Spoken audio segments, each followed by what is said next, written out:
Oke, udah. Oke, baik, selamat siang, Kak. Gimana kabarnya? Alhamdulillah baik. Oke, alhamdulillah saya baik-baik aja. Gimana semuanya teman-teman? Alhamdulillah baik. Mudah-mudahan baik juga. Alhamdulillah. Alhamdulillah. Baik, mungkin sebelumnya izinkan kami memperkenalkan diri terlebih dahulu. Dengan saya, Dimas Prasetyo, dan rekan-rekan saya. Ada salah satu Atma Bunga, ada Rivela Ramadhani, Raivan Harahap, dan Fadil Syahputra. Dan kami merupakan mahasiswa Telkom University jurusan MBTI angkatan 2021. Baik. Dan tujuan kami di sini ingin menanyakan beberapa pertanyaan terkait HR ini tuh, HR tuh lebih fungsi di perusahaan tersebut tuh lebih condong kemana? Dimana ada ntar apakah HR-nya tuh lebih ke strategic partner ataukah administratif expert, employee champion, apakah atau change agent gitu.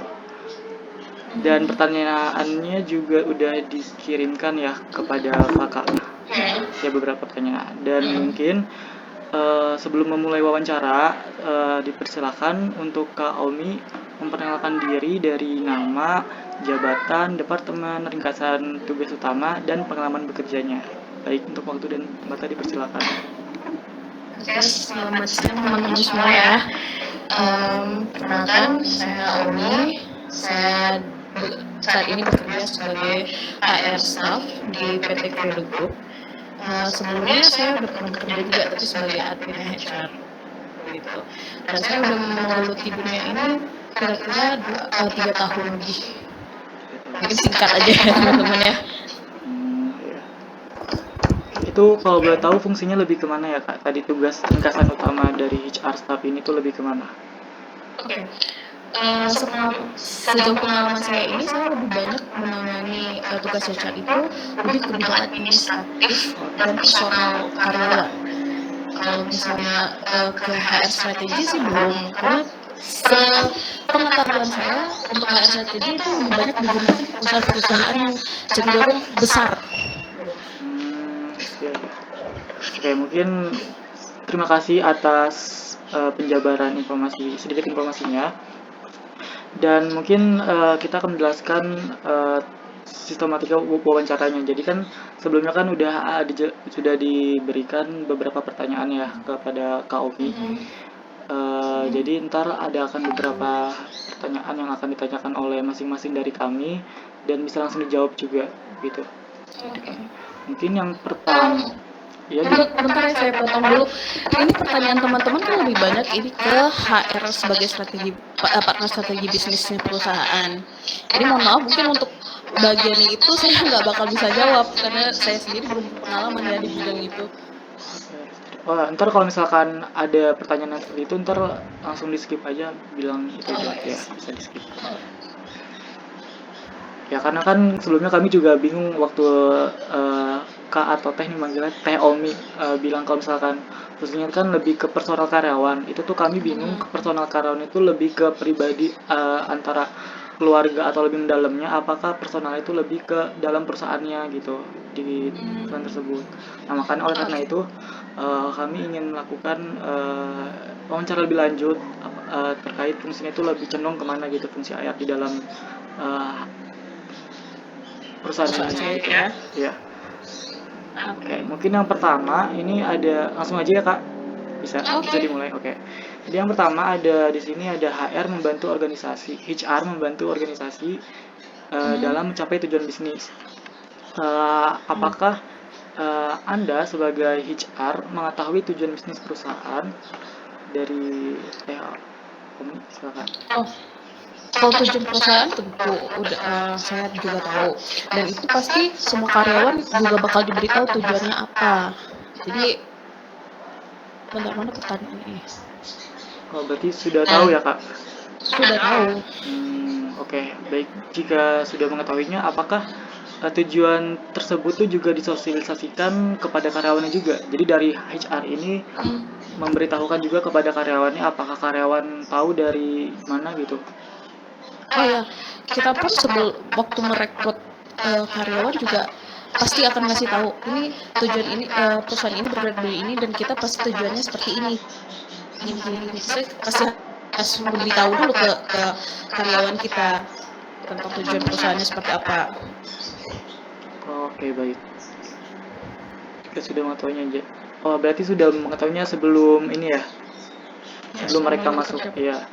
Jadi selanjutnya tuh ada bagaimana HR memastikan bahwa setiap anggota tim memiliki pemahaman yang jelas tentang tujuan bisnis perusahaan. Ya saya biasanya akan bertanya lebih lanjut, kamu ngerti nggak? Hal yang simpel sih sebenarnya itu yang saya lakukan.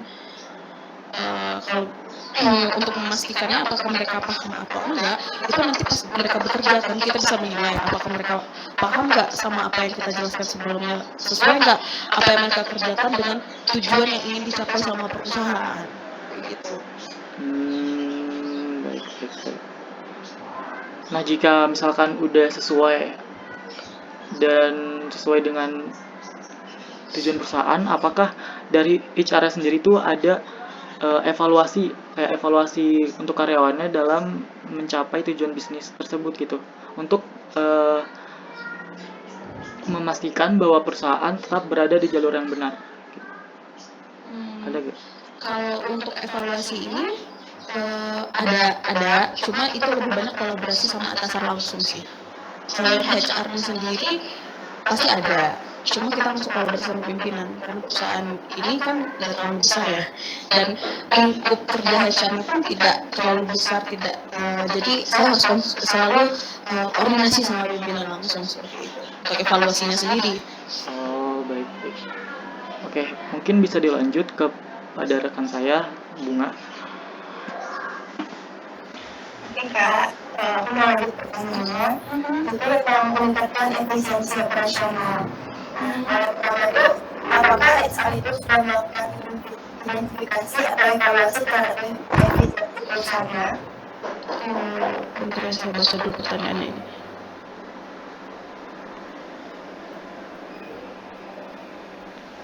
Yang ini bisa di skip dulu nggak ya? Oh, bisa. Oke, langsung ke pertanyaan nomor 3 deh. Apa tindakan konkret yang akan diambil untuk meningkatkan efisiensi operasional di perusahaan? Maaf Mbak. Jadi maksud saya langsung ke mengurus kebutuhan karyawan aja.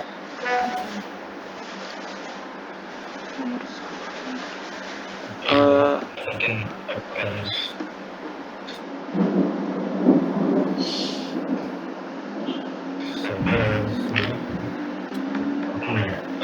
bagaimana nih Roni memastikan bahwa setiap pegawai karyawan itu mendapatkan perawatan dan perhatian gitu yang dibutuhkan untuk memenuhi kebutuhan pribadi mereka. Oke. Sebelum saya mau nanya dulu, itu kebutuhan pribadi maksudnya ini seperti apa ya? Pribadi itu mungkin identik apa ya? Kalau mungkin kayak kita butuh sering kayak misalnya makanan, terus minuman gitu. Jadi ke sana papan pangan dan bukan ke kebutuhan pribadi mereka saat bekerja. Iya Kak, mungkin lebih ke lupa. Untuk mungkin yang kebutuhan pribadi tuh kan contohnya kayak gimana setiap pegawai kan mendapatkan perawatan tuh.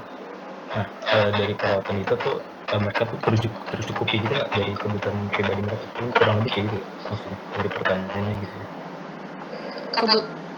Saya perjelas dulu ya sebelum saya jawab. Ini maksudnya kebutuhan pribadi, kebutuhan mereka untuk menjalani hidup sehari-hari kah, atau kebutuhan mereka dalam bekerja? Izin jawab Kak. Jadi pertanyaan tersebut tuh lebih merujuk kepada kebutuhan pribadi mereka saat bekerja gitu. Intinya kayak gitu. Berarti saat bekerja ya? Iya Kak. Oke. Kita di sini pun dalam bekerja tentu apa risiko yang akan dihadapi pekerja, tentu kita harus handle sebaik mungkin ya. Contohnya kalau saya di perusahaan saya saat ini kan lebih banyak kita ke distributor bahan-bahan belajar gitu kan ya. Nah itu kan kita butuh karyawan-karyawan yang misalnya bertugas untuk angkat-angkat barang. Nah itu butuh safety kan ya. Nah dari pihak perusahaan dan dari pihak HR sendiri itu nulis dulu apa aja dibutuhkan sama karyawan tersebut untuk supaya lebih safety lah gitu. Jadi kita list dulu apa yang mereka butuhkan lalu kita lengkapi. Biasanya kita seperti itu ya Mbak ya. Lanjut. Oke. Paling kalau bisa disebarin di list dulu mungkin ya kayak Iya. apa yang kita butuhin gitu ya. Kayak di list safety-nya gitu gimana. Kita langsung ke pertanyaan kedua dulu untuk bagaimana Tony berkomunikasi dengan pegawai-pegawainya untuk memastikan kebutuhan pribadi mereka dipenuhi tanpa mengorbankan produktivitas dan efektivitas operasional perusahaan.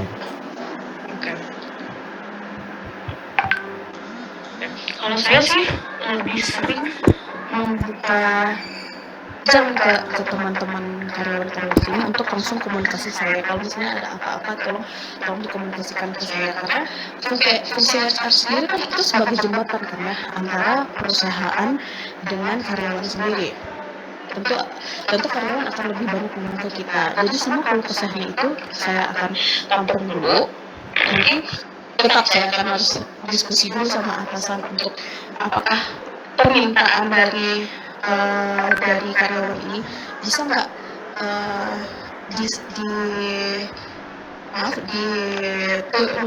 dikabulkan lah gitu tanpa mengorbankan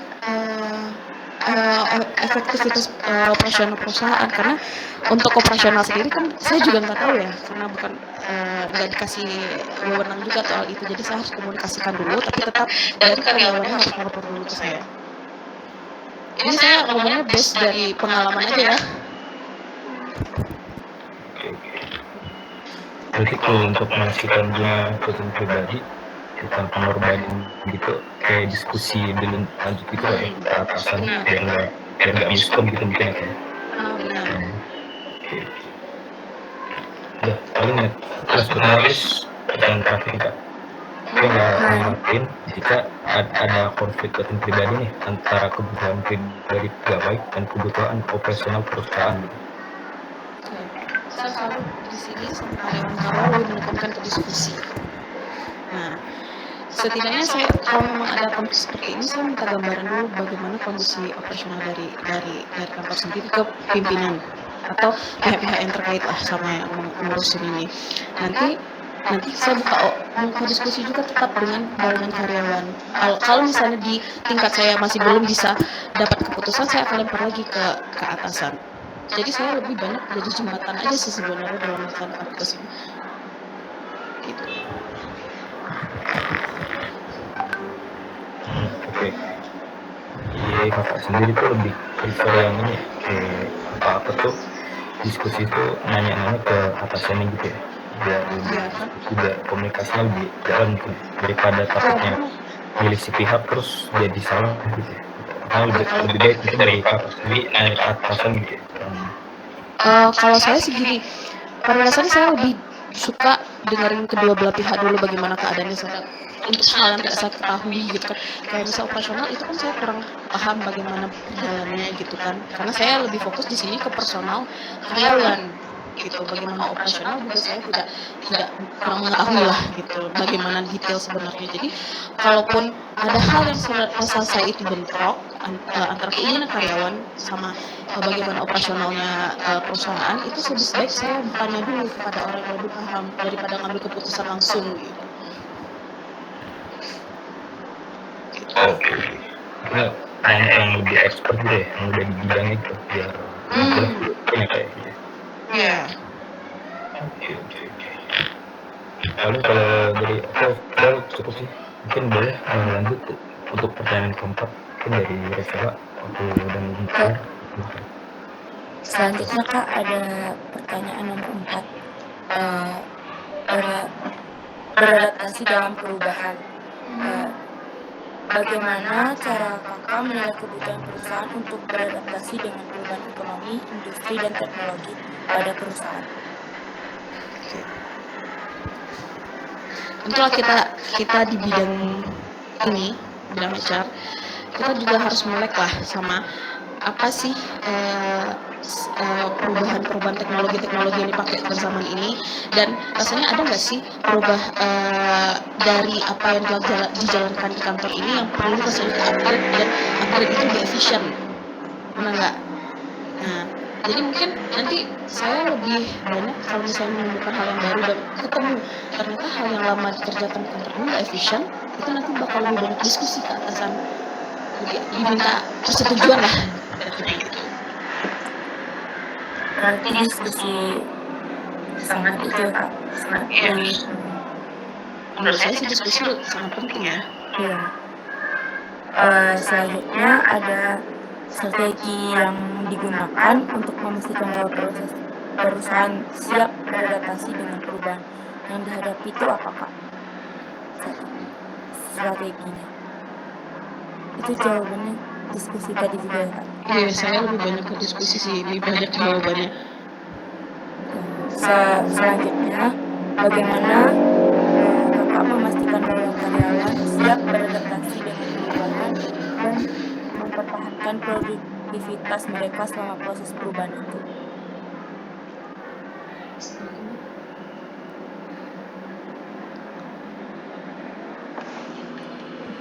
Bisa diulang, Vela?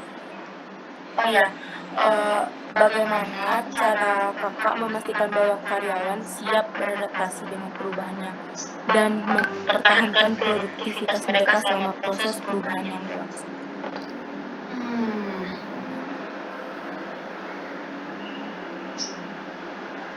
Ini agak sulit sih.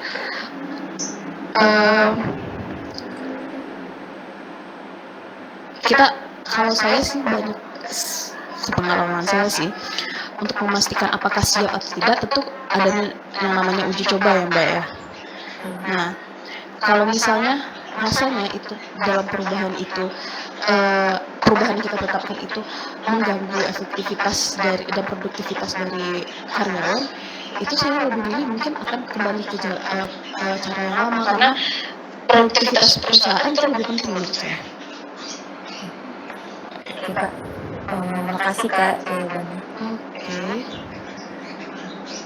Selanjutnya, Ini strategi bisnis lagi ya? iya, Bisa di skip karena saya nggak bisa ngasih jawaban soal ini. oke. Kalau memberikan proses HR Kak, bagaimana gambaran proses HR yang ada di perusahaan? Gimana proses maksudnya gimana ya? Gambaran proses HR di perusahaan Kakak sekarang. Alur kerjanya kah? Bagaimana? Iya Kak, bisa. Oke.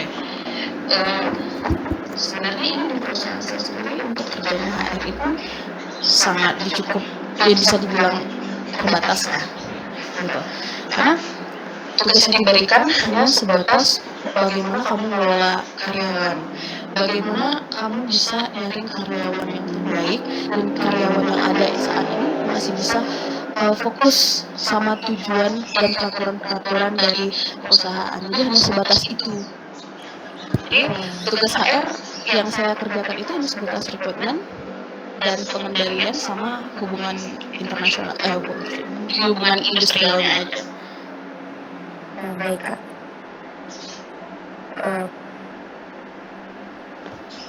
Kayaknya pertanyaan di bawahnya juga sama.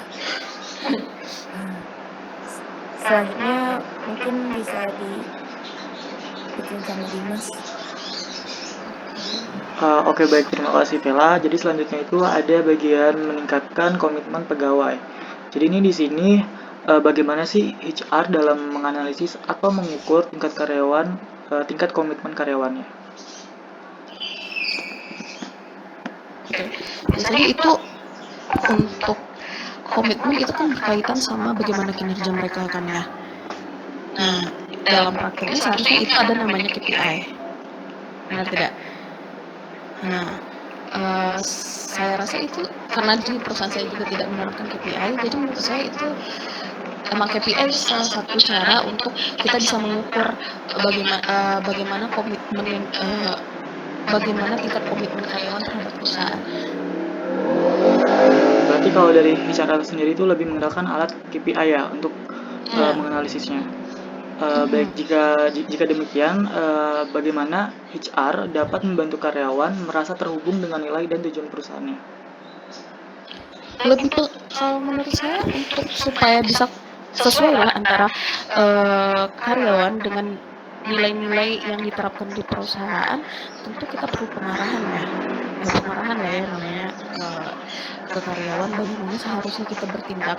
Dan menurut saya adanya job desk yang jelas itu juga bisa menjadi acuan dan cara kita supaya karyawan-karyawan ini berjalan sesuai role dan nilai-nilai yang diterapkan sama perusahaan. Berarti dengan cara yang sebelumnya juga hal tersebut juga sudah termasuk dari itunya ya Kak. Cara karyawan bisa terhubung dengan nilai-nilai dari tujuan perusahaannya. Ya, karena menurut saya begini, job desk yang yang telah ada untuk karyawan itu kan pasti harus disesuaikan dulu sama tujuan-tujuan perusahaan kan ya. Gak mungkin akan melenceng. Benar kan? Iya benar. Nah, jadi dari situ kita bisa ngarahin karyawan supaya sesuai sama apa nilai tujuan dari perusahaan. Dan selain dari itu mereka tentu kita perlu ada namanya pendekatan juga sama karyawan. Oke, mungkin bisa dilanjut sama rekan saya untuk pertanyaan selanjutnya. Oke, makasih Mas. Selanjutnya ada bentuk perubahan budaya untuk pembelajaran dan transformasi. Selanjutnya, bagaimana HR dapat memainkan peran penting dalam membentuk budaya organisasi yang mendukung pembaruan dan transformasi bisnis. Ini masih bisnis HR sebagai agent partner bisnis juga ya. Saya juga mohon maaf ini nih nggak bisa saya jawab juga ini. Iya. Oke, pertanyaan nomor 8 sama 9 saya mohon maaf banget nggak bisa jawab. Oh, ya udah berarti bisa dilanjut aja sama Bunga. Ke pertanyaan 10 Bunga.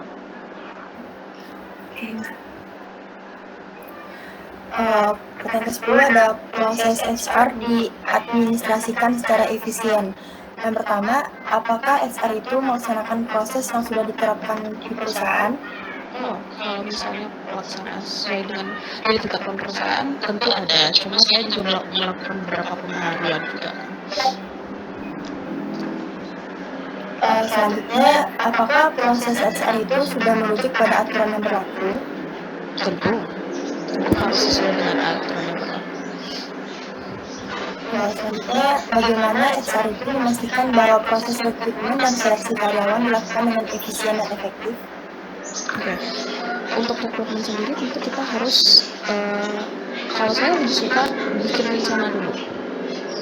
Kalau misalnya dari situ kita bisa lihat dari apa ya tindakan langkah-langkah rekrutmen yang kita catat itu, yang kita tulis itu, dari situ kita bisa tahu ini efektif nggak dikerjakan ini. Kalau misalnya terlalu banyak kan kita bisa pangkas menilai gimana keefektivitasannya itu di situ kalau menurut saya.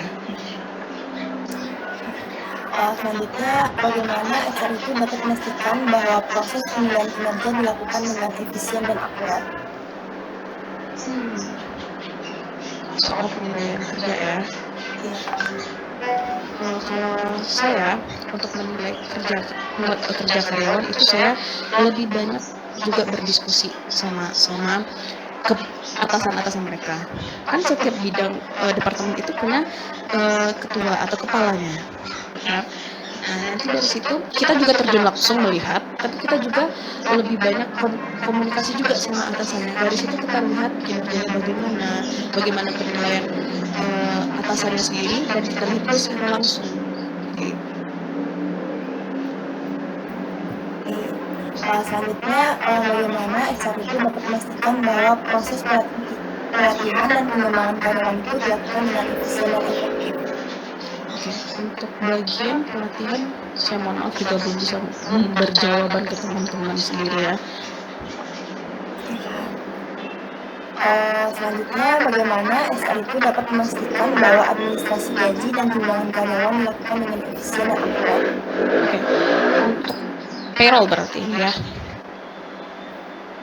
Nah, untuk payroll ya sekarang kan banyak nih software-software yang berkaitan soal payroll.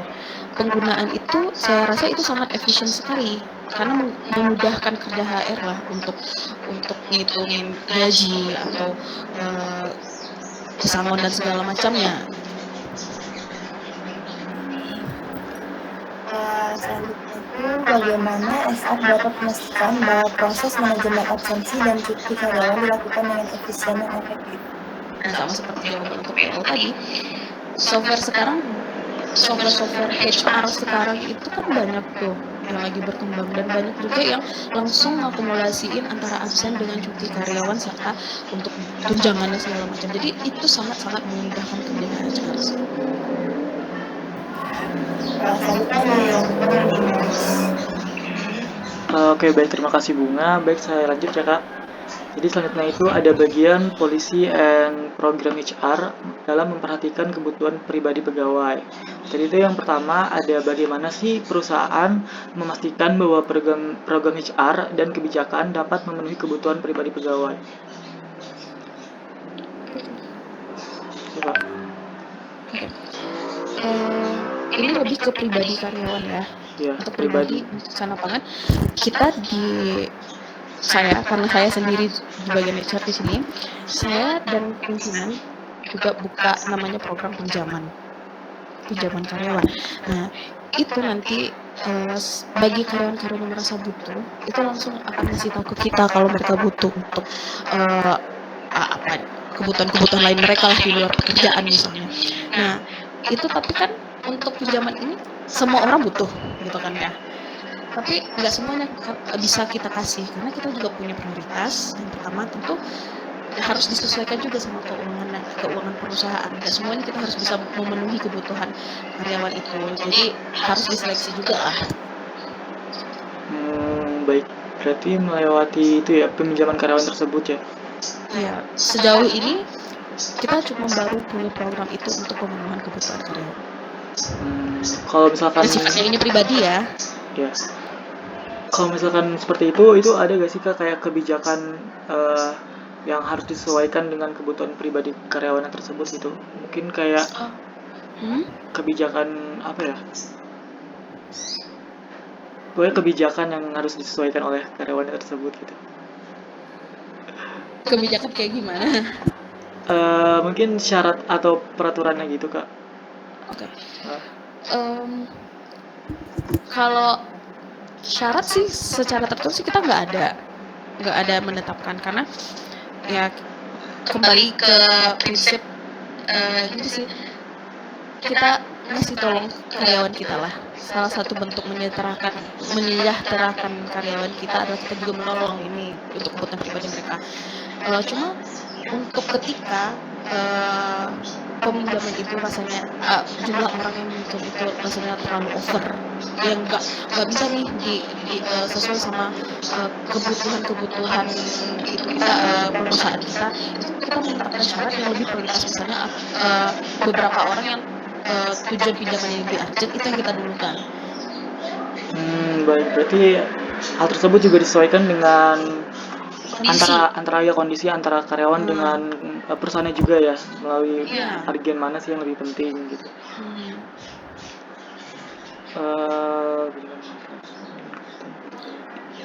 Mungkin udah sih sama situ aja, bisa dilanjut.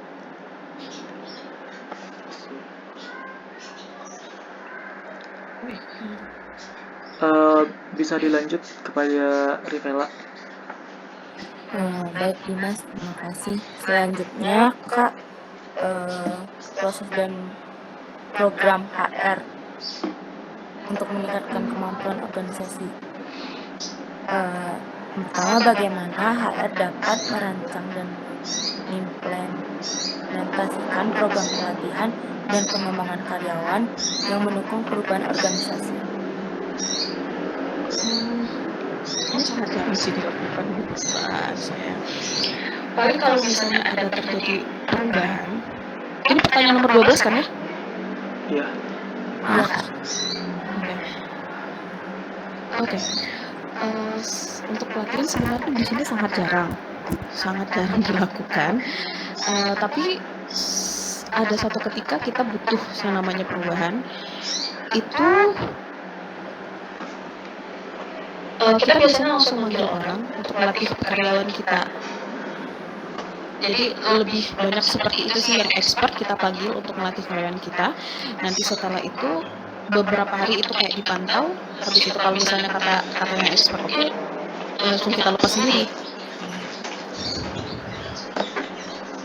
Baik Kak. Terus habis itu Selanjutnya, bagaimana HR dapat memfasilitasi komunikasi yang efektif antara karyawan dan manajemen untuk mendukung perubahan organisasi? saya rasa ini pertanyaan ini sudah saya jawab sebelumnya, mirip. Saya tetap akan menjadi jembatan buat karyawan, dan nanti akan saya sampaikan langsung ke manajemen.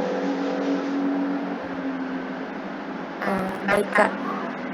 Selanjutnya bisa disampaikan oleh rekan saya Fatli.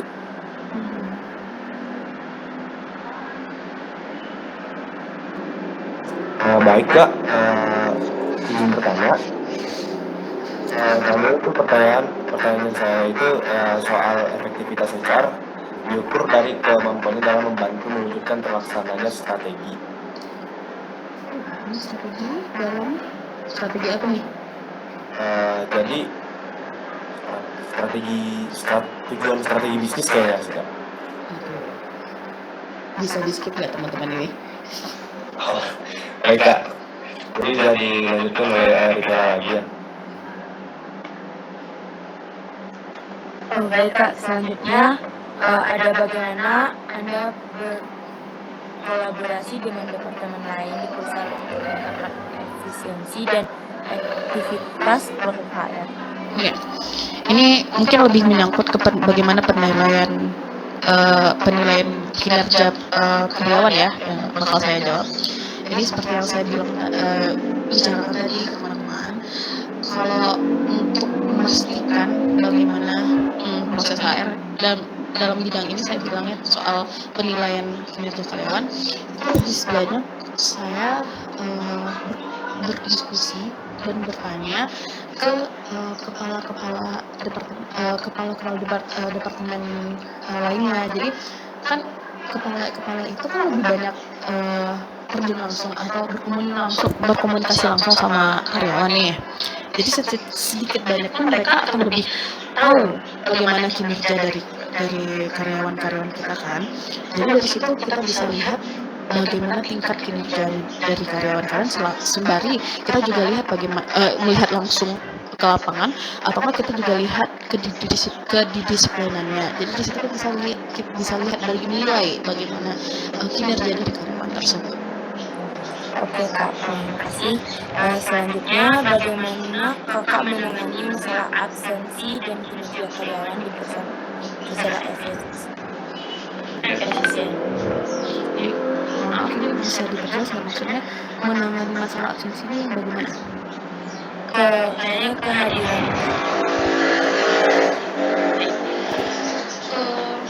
Untuk masalah absensi, tingkat absensi, saya nilai tingkat kehadiran ya maksudnya ya. Iya, kehadiran. Oke, di sini tentu di perusahaan punya aturan soal tingkat kehadirannya karyawan kan ya. Setiap peraturan perusahaan pasti ngasih pasal mengenai hal-hal yang berkaitan dengan kehadiran. Nah, menurut saya bagaimana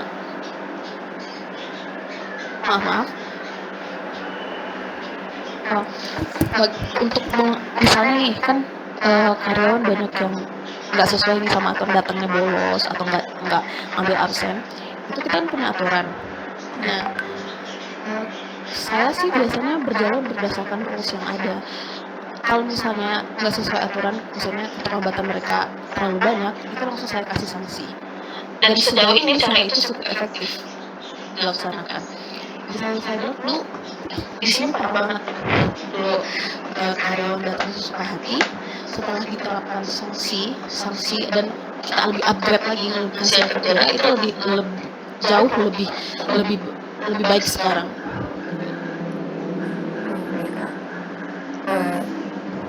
Mungkin pertanyaan selanjutnya bisa dijelasin sama teman saya, Kak. Dimas.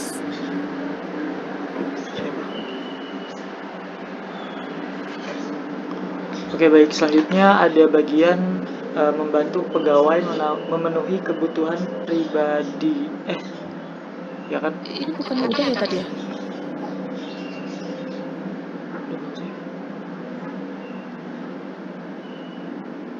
Belum kok kayaknya.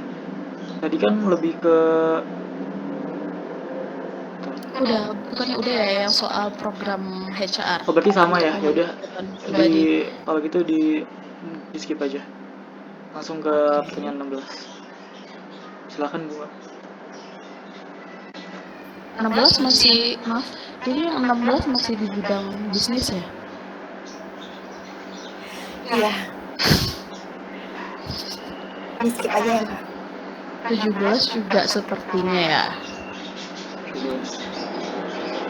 Di 17 itu Teman-teman saya mohon maaf banget nih nggak bisa bantu banyak teman-teman nih. ya Nggak nggak apa-apa. apa-apa. Tapi kalau yang 16 itu tuh yang pertanyaan ke 3 sama ke-4-nya nggak bisa ya, Kak? Kalau saya juga nggak bisa jawab ini karena lebih banyak ke bisnis. Kalau misal ya kali ya. Karena ya seperti yang saya bilang tadi, sejauh saya bekerja, saya lebih banyak fokus ke masalah personal karyawan. Kalau misalkan HR dipandang sebagai itu kayak masih nyambung ya, cuman kita ngambilnya ke bagian teladan sama pegawai mungkin. Mungkin bisa itu. Ya. Itu maaf, pertanyaan nomor berapa ya? Pertanyaan nomor 19. Oke. Fadli silakan. Baik, terima kasih Dimas. Jadi ingin bertanya Kak, ini apa saja kualitas yang harus dimiliki oleh seorang HR agar dapat menjadi teladan bagi pegawai di perusahaannya? Oke. Yang jelas sebagai seorang HR, sebagai seorang yang di satu pihak kita yang menegakkan aturan. Tentu kita harus berjalan sesuai rules yang ada. Kita harus mencerminkan bagaimana nilai-nilai yang ada di perusahaan, bagaimana aturan-aturan itu kita laksanakan dengan baik. Jadi karyawan pun menilai, oh pantaslah dia di HR. Gitu. Kira-kira bagaimana cara HR nih dapat memotivasi dan mementor pegawai untuk selalu memberikan yang terbaik ketika bekerja? Memotivasi tentu saya lebih ngobrol gitu sama karyawan karena saya nggak mau bikin batasan seperti kamu saya lebih di atas, nggak mau seperti itu. Dan menurut saya dengan cara seperti itu membawa cara sebagai seorang teman itu lebih baik daripada kita bikin batasan. Dan dari situ kita bisa ngobrol selayaknya teman yang bekerja, kamu seharusnya seperti ini. Ya biar lebih santai lah. Ya lebih santai. Kalau menurut saya kalau terlalu kaku kadang ya kebanyakan juga di karyawan saya di sini kan sudah berumur. Jadi kalau terlalu kaku mereka juga bakal membal kalau saya seperti itu. Ya, kita kan juga dalam melaksanakan tugas ini juga melihat bagaimana budaya di perusahaan, bagaimana anggota-anggotanya. Gak mungkin kan kita harus selalu kaku, pakai pattern, kamu selalu di atas, gak mungkin seperti itu kan ya. Jadi rasanya akan lebih nyambung, akan lebih pas sampai apa yang kita tujukan itu kalau kita bawanya lebih santai gitu. Tapi hanya dalam hal yang seperti itu ya. Nah, terus kira-kira langkah-langkah apa yang dapat diambil oleh HR untuk membina hubungan yang baik antar pegawai? Sejauh yang saya laksanakan, saya selalu coba melakukan pendekatan. Saya nggak mau bikin batasan antara karyawan dengan saya, karena saya tahu saya di sini dijadikan sebagai jembatan antara karyawan dengan atasan. Kalau saya membina hubungan baik, saya mencoba untuk memasuki mereka. Jadi mereka akan terbuka sama saya. Dari situ kita juga tahu apa yang dibutuhkan sama karyawan dan juga sesuai nggak kira-kira ini apa yang mereka butuhkan ini sama apa yang diinginkan sama perusahaan. Jadi kira-kira manfaatnya apa ya Kak yang dapat diperoleh oleh HR ketika seorang HR itu sudah dianggap teladan oleh pegawainya? Kalau mereka bisa, kalau misalnya itu pertanyaan benar ya.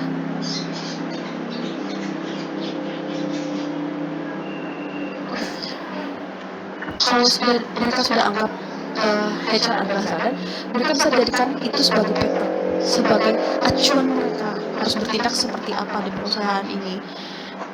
Dan itu tujuan sebagai seorang teladan itu kan itu tujuannya kan. Jadi acuan bagi mereka bagaimana bersikap, bertindak dalam bekerja gitu. Jadi sama seperti pertanyaan pertama tadi ya Kak, kira-kira jawabannya ya. Ya. Baik, terima kasih Kak. Dapat dilanjutkan oleh rekan saya, Nela. Sebentar Kak, saya boleh izin bertanya dulu gak? Di bagian HR dipandang sebagai, tadi kan sempat dijelaskan ya kalau misalkan kakak ini tuh ada kayak peminjaman karyawan, itu tuh peminjaman karyawan itu juga berasal dari luar, apakah cuma di dalam saja, apa gimana ya? Maksudnya dari dalam dulu maksudnya? Peminjaman karyawan, jadi kayak peminjaman karyawan yang ada di perusahaan kakak itu tuh bisa dipinjam untuk perusahaan lain, apakah tidak gitu? Dan itu tuh jatuhnya tuh sebagai nantinya tuh partner apa gimana ya kalau misalkan dipinjam? Oh, kita dari karyawan intern kita aja gitu pinjaman. Oh berarti sesama anak perusahaan aja ya, kayak sejajar aja, nggak yang di luar gitu? Oh enggak, kita cuma anak-anak di dalam perusahaan kita aja. Oke, baik. Tadi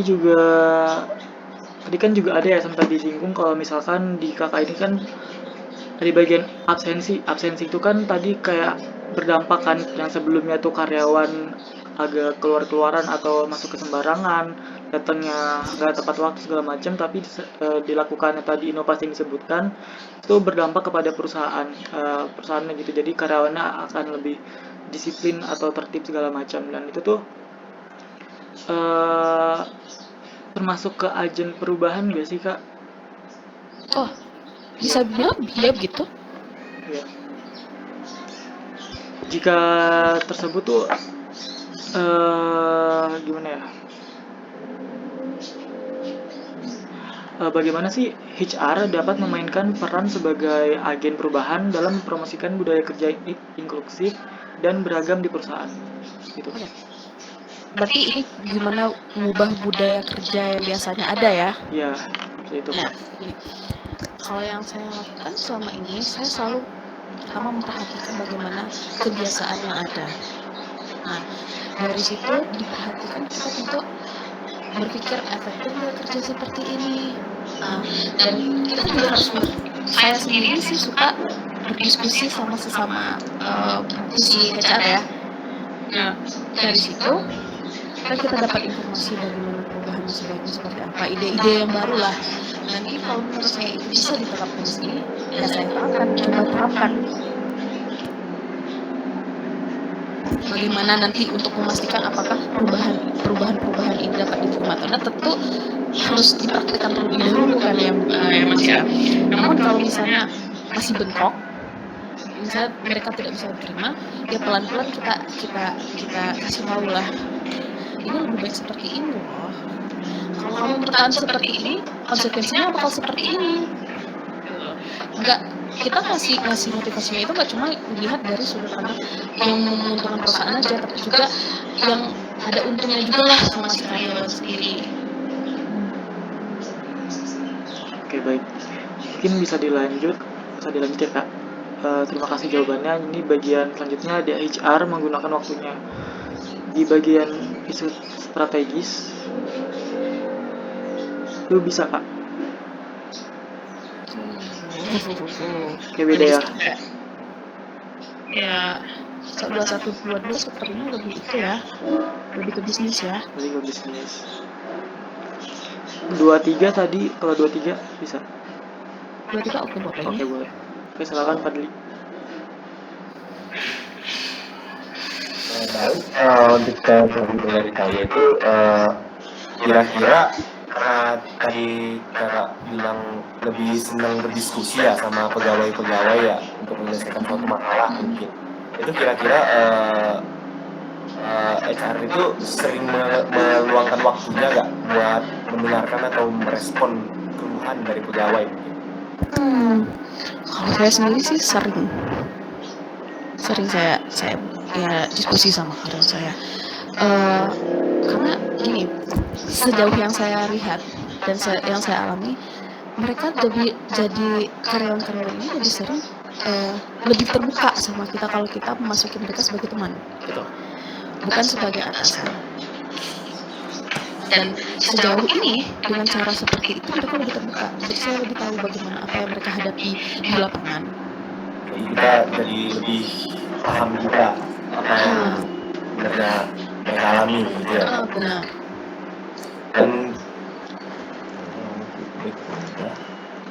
Dan ini kak, kira-kira nih HR sering menggunakan waktunya juga gak untuk memastikan bahwa setiap pegawai memiliki kesempatan untuk memberikan kontribusi atau ide baru?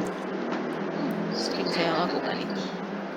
Yang sering saya lakukan, saya itu selalu keliling kantor lah ya, untuk ya selagi ngeliatin kerja karyawan juga, saya juga ya ngobrol-ngobrol lah gitu kan sama karyawan.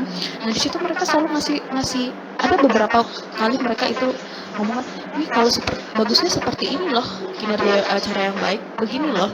Jadi kita bisa nerima banyak feedback yang kita dapat dari kita ngobrol sama mereka.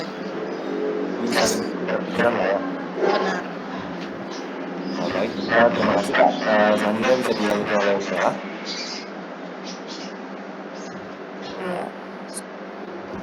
Ada di nomor 24 kak. Oke.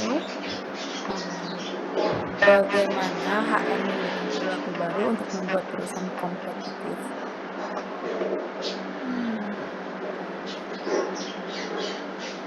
Jadi lebih bersaing gitu maksudnya ya.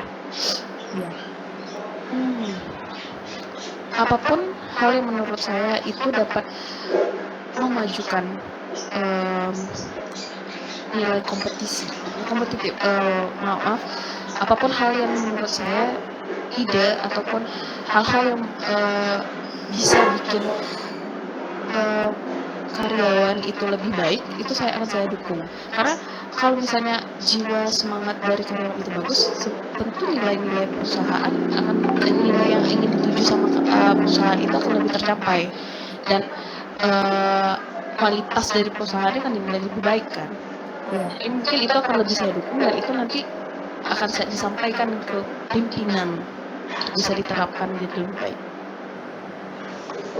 Baik, selanjutnya ada bagaimana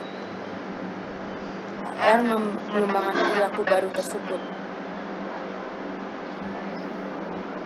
Mengembangkan perilaku yang dari pertanyaan sebelumnya kak. Bagaimana mengembangkan perilaku baru tersebut? Untuk hal yang baru saya selalu lebih suka menerapkan terlebih dahulu. Nanti kalau misalnya ada hal yang kita perlu dikembangkan, itu kita cari ide lagi dan kita terapkan lagi kayak gitu. Kalau nggak cocok ya nggak jadi ya. Nggak selalu nggak jadi, kita coba cari cara yang lain gitu. Selanjutnya, apakah HR merancang program pelatih dan pengembangan yang efektif untuk membantu pegawai mengembangkan keterampilan dan perilaku baru yang diperlukan untuk menghadapi perubahan dalam pasar dan industri?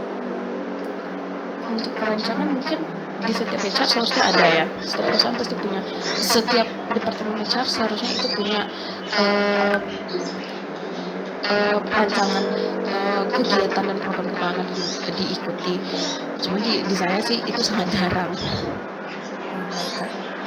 Itu kan juga itu juga program-program ini kan disesuaikan sama kebutuhan juga kan. Jadi kalau di saya sih sangat jarang. Mungkin selanjutnya ditanyain sama Elsa kak. Oke, mungkin aku ambil lagi. bagian HR berperan aktif dalam perencanaan bisnis. Nah, pertama-tama nih, bagaimana nih peran HR Kak Umi sendiri dalam membuat perencanaan bisnis suatu perusahaan? Teman-teman, ini masih soal bisnis. Oh ya, ini yang ini ya Kak, yang strategi bisnis. Iya. Mungkin sebelumnya ini Kak, karena tadi kita udah lumayan banyak nanya-nanya juga, dari Kak Umi sendiri mau di break dulu atau gimana? Atau dilanjut? Dilanjutin aja sih, soalnya nanti juga saya punya kegiatan lagi, nanti kalau di break molor. Oke, Oh, baik. oke. Ya udah, mungkin dilanjutin ya Kak ya. Baik. Mungkin biar mempercepat waktu juga, mungkin Kak Umi sibuk, mungkin boleh dilanjutin pada bulan Kak Umi. Oke Kak, izin ya Kak. Selanjutnya adalah mendesain dan melakukan proses HR. Peran HR dalam merancang dan melaksanakan proses HR di perusahaan itu apa ya Kak? HR itu kita yang punya kerjaan, kita yang harus merancang. Untuk kita yang tahu bagaimana bagaimana cara yang efektif untuk melaksanakan kerjaan kita. Saya sendiri sih suka saya bukan orang yang terlalu ngikutin rules ya. Ngikutin rules itu penting. Kan kita juga punya job desk yang udah dibatasi nih, tapi kita juga harus melakukan inovasi baru lah. Kalau misalnya ada hal yang lebih efektif dikerjakan, ya kita kerjakan gitu sih. Ya, selanjutnya bagaimana HR itu memastikan bahwa proses HR di perusahaan itu memenuhi standar industri dan peraturan ketenaga kerjaan yang berlaku. Nah, soal HR menurut saya juga harus melek sama hukum, terutama hukum tenaga kerjaan dan anak-anak di peraturan peranakan-anak di bawahnya ya. Jadi saya pun dalam bikin program, bikin kebijakan di bidang yang berkaitan sama kerja saya juga harus selalu memperhatikan apa nih peraturan yang terbaru. Kita harus melek lah gitu sama aturan-aturan yang berlaku. Cuma kan aturan itu sebagai pattern kita aja, tapi bukan nggak membatasi kita dong untuk berinovasi.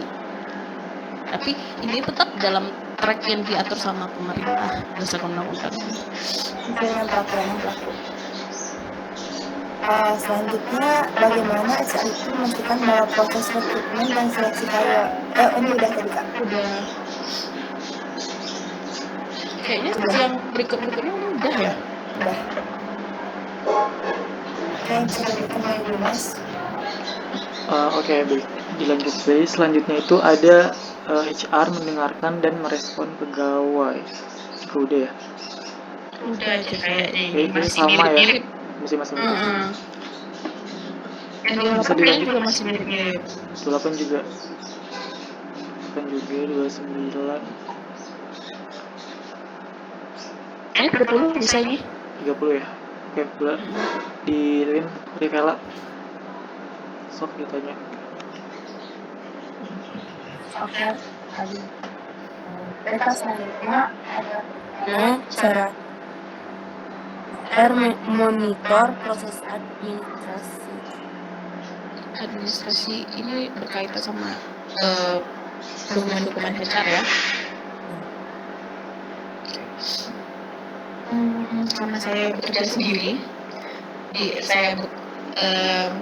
untuk bidang ini saya sendiri, jadi saya langsung monitor langsung jadi ini saya yang lebih tahu gitu untuk dokumen-dokumen saya. Jadi untuk proses memonitor nggak terlalu ribet lah, karena saya yang turun tangan sendiri.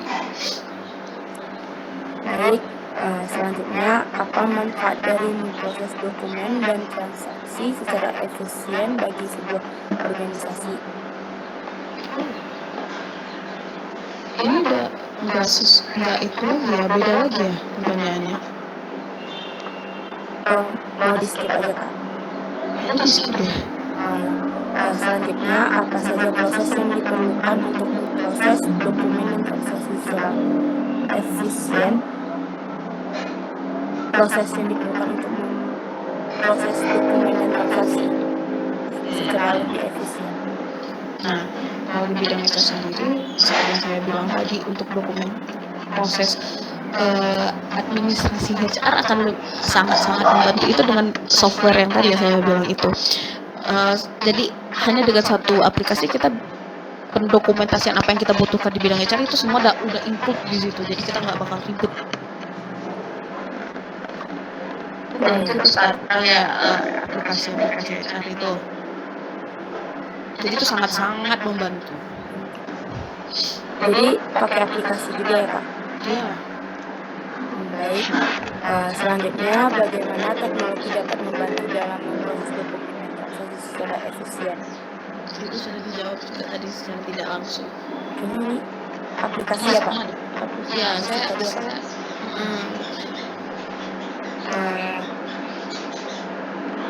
Selanjutnya bagaimana Kakak memastikan keakuratan dan keamanan dokumen dan transaksi yang diproses secara efisien?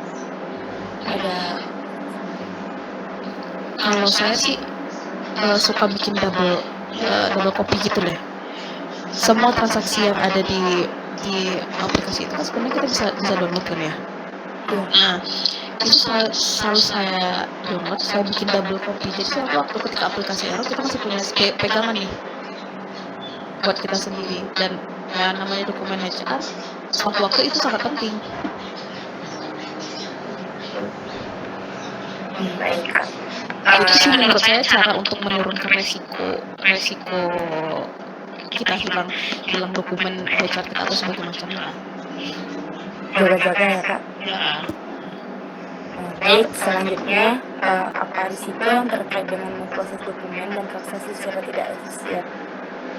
Kalau Ya bisa tuh buang waktu lah. ya, Itu sih simpel. baik Kak. Mungkin pertanyaan selanjutnya akan dibawakan oleh rekan saya Dimas. Kak. Baik, terima kasih Rivela. Jadi selanjutnya itu ada HR memberikan bantuan kepada pegawai untuk memenuhi kebutuhan keluarga dan kebutuhan pribadinya. Nah, tadi kan sebelum-sebelumnya kan dijelaskan bahwa HR itu berperan dalam kebutuhan di kantornya ya. Dan itu lebih ke keluarga dan kebutuhan pribadinya. Jadi itu yang pertama, apa saja sih jenis bantuan yang dapat diberikan oleh perusahaan untuk membantu pegawai memenuhi kebutuhan keluarga dan kebutuhan pribadi merekanya? Itu kan sudah dijelaskan juga ya sebelumnya. Masih mirip-mirip sih ini pertanyaannya. Berarti semuanya ini juga sama semua ya? Iya benar. Ini Oh, ya saya jawabnya base dari pengalaman ya. Jadi itu udah mirip-mirip sih sama yang saya jelaskan sebelumnya. Oke, baik, mungkin bisa dilanjut ke Bunga.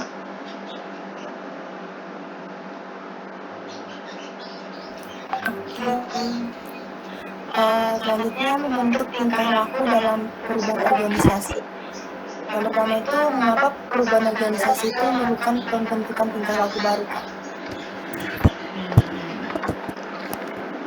Tentulah perubahan tingkah laku dulu. Karena bagaimana membiasakan seseorang yang udah biasa sama hal yang lama, tiba-tiba kita harus ubah ke hal yang baru, tentu kadang mereka juga shock ya sama hal-hal yang baru. Udah nyaman lah cerita ini saya kenal mereka sudah nyaman sama yang kebiasaan yang lama. Nah, Terasa kultur juga Kak. benar, itu sebenarnya itu sangat tantangan yang sangat besar buat HR. Nggak semuanya karyawan bisa menerima perubahan-perubahan baru, karena mereka selalu menjadikan hal-hal yang lama itu menjadi standar. Ya, ini mencontoh yang lama juga. Nah, benar, itu sangat tantangan yang besar banget tuh. Selanjutnya faktor apa aja yang mempengaruhi pembentukan tingkah laku dalam perubahan organisasi? Seperti yang saya bilang tadi, itu kebiasaan lama itu terus keinginan deh untuk mencapai perubahan baru. Yang kedua itu pola pikir dan kebiasaan. Nah, itu yang harus diubah. Nah, bagaimana pola pikir mereka? Karena ada beberapa yang terlalu nyaman, jadi mereka membenarkan apa yang salah di cara yang baru. mereka itu kan harus itu bagaimana cara HR untuk ngasih masukan deh gimana nih ke karyawan, bagaimana dia bisa mampu untuk menerima perubahan-perubahan itu. Jadi faktor yang paling penting itu ya pola pikir dan tingkah laku sih.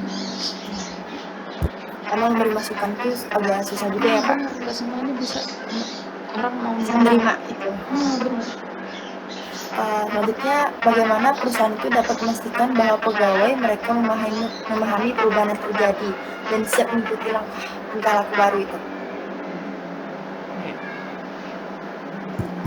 Untuk melakukan perubahan itu kan kita udah sebelumnya seharusnya menentukan apa sih nilai-nilai yang akan diambil, apa target tujuan lah yang akan kita capai dari perubahan-perubahan ini. Nah dari situ waktu kita terapkan kita bisa menilai apakah tujuan yang kita tetapkan itu udah sesuai sama apa yang dikerjakan atau yang diterapkan sama karyawan. Dari situ kita bisa menilai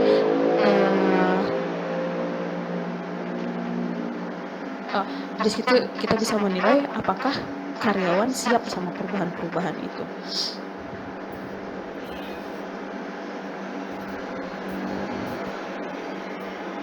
Selanjutnya, apa peran pemimpin dalam membentuk tingkah laku yang diinginkan dalam perubahan organisasi? Peran pemimpin.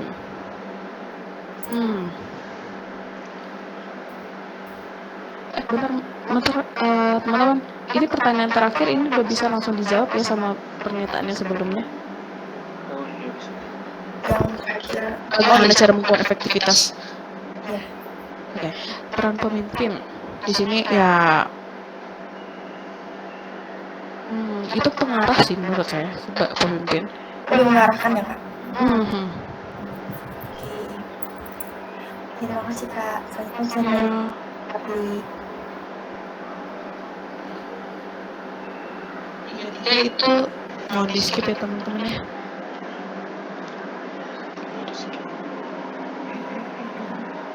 Tiga empat juga Kak, 34, 35.